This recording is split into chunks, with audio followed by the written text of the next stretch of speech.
Hello everyone, in this video I'm going to show you step by step how to use the inventory manager inside of Jungle Scout to make sure that you never run out of stock again.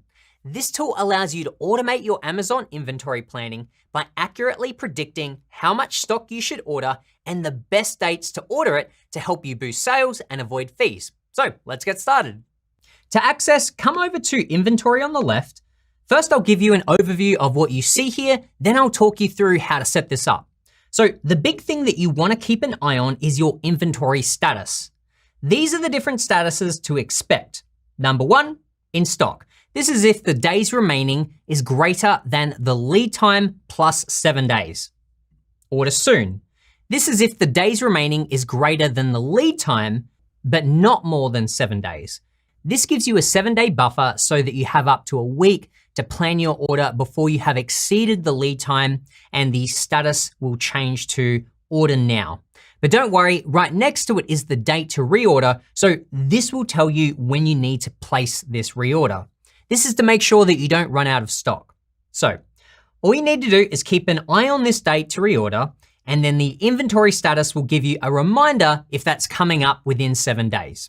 Or if that date is passed, it will become a red order now. Which brings us to our next status, order now, which is if the days remaining is less than or equal to 0. This means that you will likely run out of stock. So it's really urgent that you order now in order to stop the future bleeding. At this point, you've already started cutting into your lead time because your lead time is greater than your days remaining. And then finally, we have overstock. This is if the days remaining is 150% of reorder days of supply. Inventory Manager will tell you exactly how many you need to reorder, how much that reorder will cost you, and it also tells you your reorder days of supply, meaning that's how long you want to remain in stock. Lastly is inventory level, which tells you how much stock you currently have. Now let me back up and tell you how to set this up. The places to set this up are in product settings and product costs.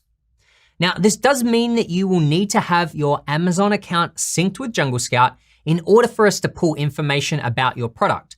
So if you haven't done that already, then you need to come up to settings and then come over to Amazon settings and then come down to add new in order to sync your account. Once you've done that, your products will appear within My Products and you have the ability to enter in product costs. So let's use our Jungle Sticks as an example. I'm gonna open this one up. If you haven't added a cost before, you'd either add cost, or if you've got one existing that's up to date, I'd come over to edit. You wanna make sure that you have your cost of goods per unit, as well as the supplier's shipping cost. That gives you your total cost per unit down here. Now let's head over to product settings, where we can add in the lead time and reorder days of supply for our product.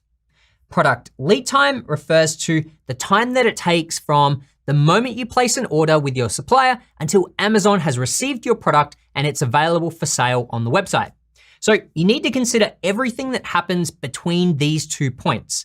This includes production time, inspections, shipping time, customs and clearance, domestic transit to and from a prep center and into Amazon's warehouses, and any of Amazon's receiving time.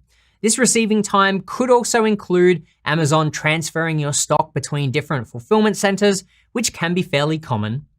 Also note that receiving time is much longer around the end of the year during the holiday period. So it's a good idea to update your lead time accordingly throughout the year.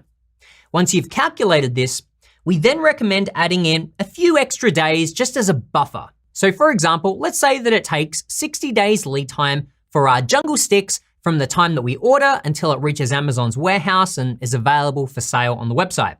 Then the reorder days of supply refers to how long do you want to be in stock after that inventory arrives. Typically, you want your reorder days of supply to be longer than your product lead time, ideally at least a month or more. So I'd say I'd want a minimum of 90 days in this case. That means if we're going to be in stock for another 90 days, we've got 90 days worth of stock that has arrived, but it takes 60 days to get a new order. That means we're only gonna be in stock for about a month or 30 days until we need to place a new order so that we don't run out of inventory. That's why you want your reorder days of supply to be longer than your lead time. Okay, now we'll go back to Inventory Manager. So now what we're gonna do is take a look at our jungle sticks. But first I'm gonna let you know that you can change the number of days of sales history that you're looking at. So I'll explain why that's important in a minute. So if we open up our dog pads, you'll see our status is set to order now, meaning that we need to place a new order ASAP. Next to this, we see the date that we need to reorder by. If we don't reorder by this date, then we run the risk of running out of stock. This date is based off of our sales history. And so that date will change depending on this one here. So if I change this to 15 days, you'll see that the date has changed again. So up here, you can change it to whichever date you like, and it will make calculations based off of the average sales within that period. Okay, so in what instances would you change the sales history date range, and what range would you choose? Well, keep in mind that you're buying for the future, but the calculations made here are based off of your historical sales. So shorter timeframes like 15 or 30 days will give you an accurate picture of your current sales and is a good way to pick up on any short-term trends. A good example of this might be that you're leading into or you're in the Q4 holiday season and your sales are starting to pick up. And so you wanna make sure that you make a new order based off of your current sales velocity within that short period of time. Longer periods like 60, 90, or 120 days will average out your sales more across these periods, smoothing out these short-term sales spikes that might occur from time to time. So you wanna make sure that you're selecting the appropriate time frame for the period that you're buying for. And you can actually see all of that here. So here you can see our average sales in the last 15 days, in the last 30 days, and so on. And so that's how these dates to reorder are calculated, as well as the rate order quantity. Now, what is all this information at the top here? Well, when we do need to reorder, this is how much that reorder is gonna cost us, which might sound like a lot, but this is in fact a really profitable product, which you can actually see here. This is the amount of profit that we will generate from this reorder. And to put that into perspective, you can actually come over here and see the ROI, or the return on investment. Now over here, you get this really neat graph. So these bars here are showing you how your inventory levels have changed on a daily basis. So you can see exactly how they've changed as sales have come in. So that's really helpful. I know I've covered a lot there. The important thing is to not get overwhelmed and just to get some information into Jungle Scout. These are the key things to do. Make sure you enter in your product costs, your product lead time, and your product reorder days of supply. Make sure to enter those 3 items, and that will get you started within Inventory Manager. Remember, you can always adjust these numbers in the future. If you don't know your exact lead time, look at the last time that you placed an order with your supplier, see what date that was that you ordered, and then see what was the date that your inventory arrived at Amazon or that it was received there. Figure out how long that was, and then I'd suggest adding 1 or even 2 weeks to that to give it some buffer room.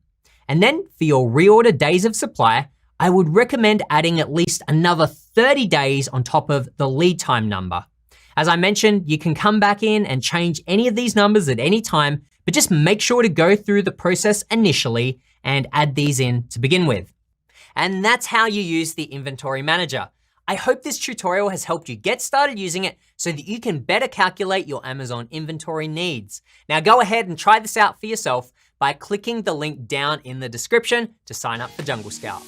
Did you know that Jungle Scout offers way more tools than just Inventory Manager, and that all the tutorials are located right here in this playlist? Make sure you check out the next video on how to use our Jungle Scout tools.